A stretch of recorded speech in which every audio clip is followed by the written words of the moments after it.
Personalment no m'afecta físicament, moralment per supost que m'afecta moltíssim.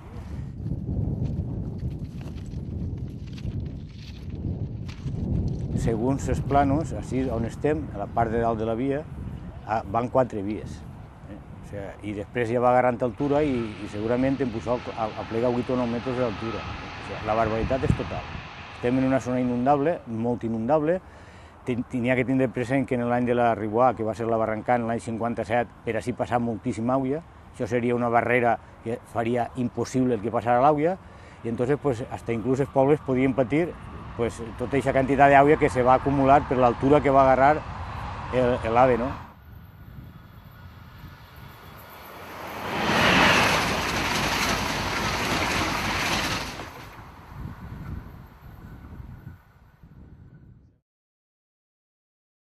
Quan ja veig que lo de l'AVE de Madrid-València, la cosa ja s'està fent físicament, entonces ja prenent consciència de que la cosa va molt en sèrio.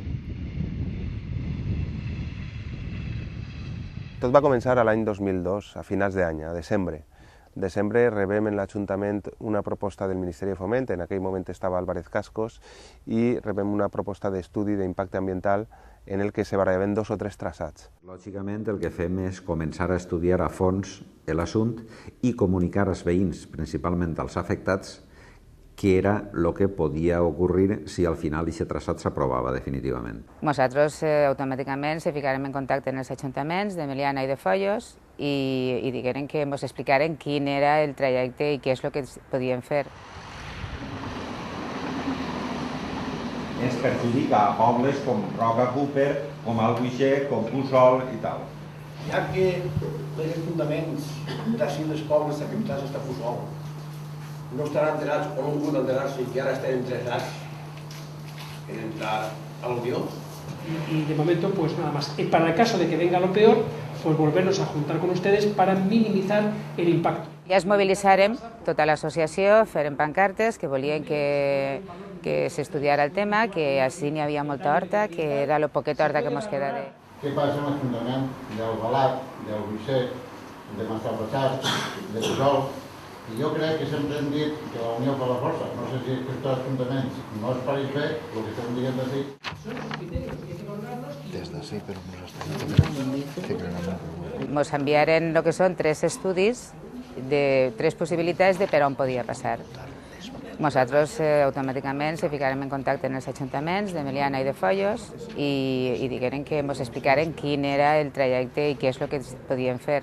Claro, no podien fer absolutament res perquè això era un estudi que podria dur-se endavant com no. Si teníem que presentar d'alguna manera batalla en contra d'aquest traçat al Ministeri, tenia que ser en raons suficientment justificades. I aleshores és quan se posarem en contacte en la Universitat Politècnica, en concret en Josep Lluís Miralles, per tal de que començarem a estudiar la possibilitat d'elaborar un traçat alternatiu. Se'ns encarrega a la unitat que jo dirigeixo, així en la universitat, un estudi de possibles alternatives i particularment estudiar la viabilitat de localitzar l'estació en l'aeroport de Manises. Aquesta iniciativa parteix de la base d'una constatació i és el fet que en moltes ciutats d'Europa efectivament estaven adoptant la decisió de ficar les seues estacions per a serveis d'alta velocitat ferroviària justament als aeroports. La iniciativa va ser de l'Ajuntament de Meliana i immediatament nosaltres afegirem a aquesta reivindicació de que se diguera al Ministeri de Foment que hi havia altres alternatives, que nosaltres les havíem estudiat, les havíem valorat i que volien que les estudiaren. I era l'alternativa de dur l'AVE no per l'horta, sinó per una part de secà molt menys agressiva per al medi ambient, molt menys agressiva i molt menys desestructurant per a aquesta comarca ni per a ninguna, i pensàvem que, a més que la que estaven plantejant. Se hizo un informe de alternativas, un informe de alternativas muy desarrollado por ese equipo multidisciplinar del Politécnico, donde colaboraron geógrafos, ingenieros de caminos, de todo tipo, y se hizo un cajón grande de documentación, en el sentido de que simplemente no había una alternativa que no se había contemplado en el estudio, y era que desde Manises se le es un trazado más por el interior directamente unido a Castellón, con los ahorros de tiempo que significaba y con la viabilidad que había. Hi havia una alternativa per a que l'AVE no passara per la nostra població i per els pobles de la comarca, que era pues que poguera passar per l'aeroport i proper del bypass. Com estàvem en una fase d'informació pública d'aquest estudi, pensaven que el Ministeri tenia que estudiar aquesta alternativa. No estaven dient que se tinguera que executar, però sí que era convenient el que s'estudiara. Aquest traçat alternatiu el presentarem pràcticament en tots els pobles de la comarca que més o menys s'havien conscienciat de l'assumpte, ho presentarem a associacions de veïns, ho presentarem a empresaris, ho presentarem a la conselleria. En absoluto, estos ayuntamientos lo que tratan es de imponer un trazado que no vaya por los términos. No, los ayuntamientos no se oponen al trazado, para nada. Los ayuntamientos entienden que hay otra alternativa que no se ha estudiado, que es mucho mejor y ocasiona menos perjuicios. Por eso se presenta un dictamen técnico y jurídicamente se instrumentan unas reclamaciones independientemente de las alegaciones. Alegar es opinar, solicitud es reclamar y abrimos unas reclamaciones independientes. La alternativa el Ministeri de Foment pràcticament ni se la planteja com algo viable i nosaltres començarem la via jurídica, que és compleja, però que era anar instància judicial a instància judicial, intentant que estudiaren el projecte i que es digueren alguna cosa. Des d'Elx fins a Múrcia pràcticament es van fer fins a 8 estudis informatius, 8. És a dir, que se va presentar uno primer, algunes agents socials van plantejar que hi havia altres alternatives possibles, va fer un segon i així successivament fins a un total de 8.